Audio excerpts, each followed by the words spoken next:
Bismillahirrahmanirrahim.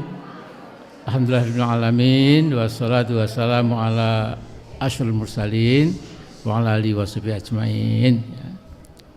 Jadi tadi saya memang mendapatkan undangan resmi sebagai mantan ketua MPR, dan tadi semua yang pernah jadi ketua MPR itu ada di satu barisan, ya. Kemudian yang menarik, ketika si Fufu Fafa itu turun dari mobil, kelihatan dari dari gambar itu, ya, apa namanya? Giant screen, ya. Semua bilang hu gitu, ya.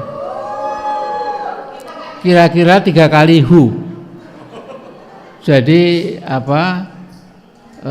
mereka betul-betul sesungguhnya menunjukkan spontan betapa muaknya para rakyat itu terhadap si pemilik akun Fufafa ini, ya.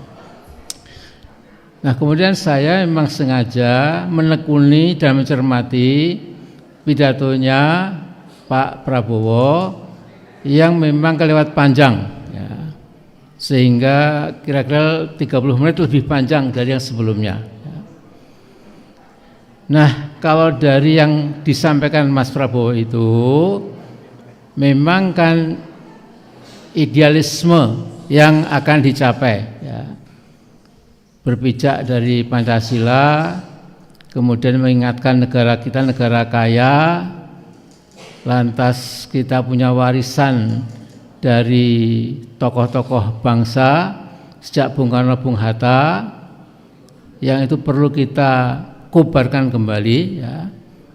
Dari segi itu there is nothing wrong, nggak ada yang salah, bagus sekali, ya.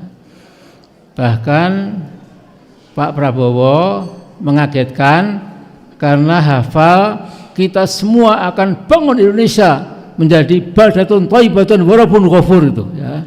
Jadi tentu tepuk tangan membahana juga, ya. Nah,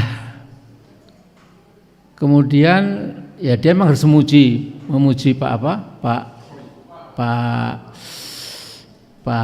bapaknya Fufafa itu Pak Mulyono, ya.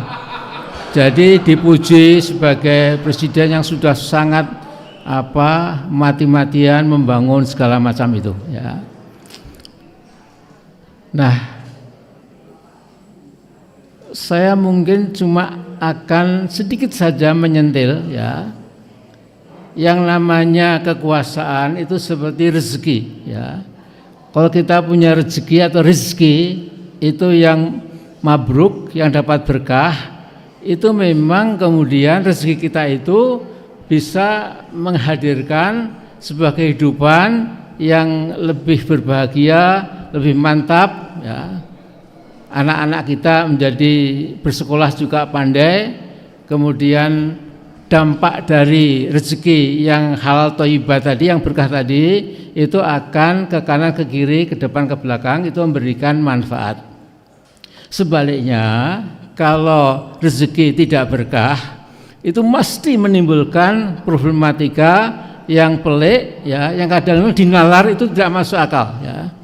Bagaimana ada seorang yang rezekinya melimpah, tapi anaknya kena narkoba, kemudian satu jadi pembunuh, pada malam hari dia entah ngapain dan lain-lain, ya. Nah, sekarang ini saya sedikit saja, mudah-mudahan sampai kepada Pak Prabowo. Selama Gibran masih nongkrong sebagai wapres, sampai kapanpun tidak pernah dapat berkah dari Allah SWT. Hanya akan menimbulkan petaka lebih lama lagi, ya. Nah, jadi kita minta atas nama kita semua, tolong diperhatikan Pak Prabowo. Jadi kalau bisa 3 bulan setelah ini itu segera diganti, lupakan sama sekali, ya. Dan kedua, Mas Prabowo juga harus menekan kepada bapaknya Fufafa, ente Pak Mulyono, jangan lagi mencawe-cawe terhadap kebijakan saya. Ya.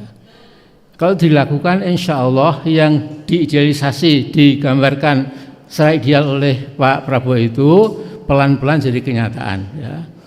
Tapi selama si bocah cilik ini, ya, yang nggak pernah baca, nggak pernah mengisi otaknya dengan ilmu dan lain-lain, hanya berpikir kemewahan, kemudian seks and sex again and again, ya, saya kira itu Allah murka. Ya. Nah, jadi saya kira itu saja, ya, supaya kalau nanti didengar kita pesan dari Amin Rais bersama kita semua, di samping yang lain-lain tentu lebih canggih lagi. Jadi ini, jadi masalahnya sederhana, Prabowo, are you going to keep up, ya, to keep your stupid and crazy and insane and lunatic vice president as your vice president?